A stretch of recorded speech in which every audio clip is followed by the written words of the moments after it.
It began with a dead gannet. A fisherman on the Isles of Scilly called the Wildlife Trust, raising the alert. Within days, that dead bird had been joined by 40 more, and it became clear this was an outbreak.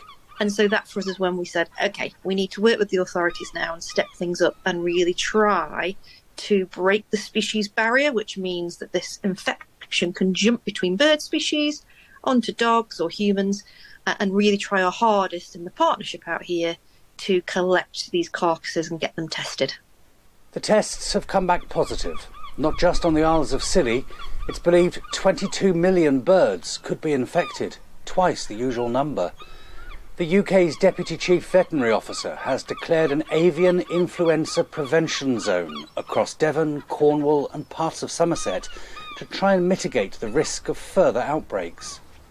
Bird owners in the southwest must now follow strict biosecurity measures to protect their flocks, including disinfecting all clothing that's come into contact with birds, restricting the movement of people who work with birds, thoroughly cleaning bird housing regularly, and keeping infected birds and their feed and water away from all other birds.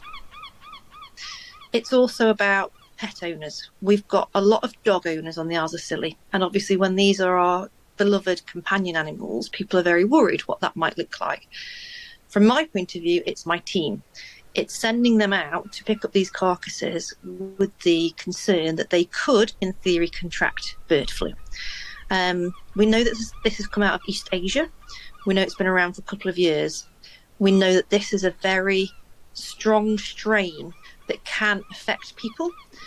And so that to us is a concern.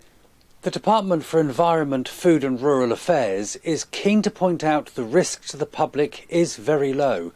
If you cook chicken thoroughly, there should be no problem.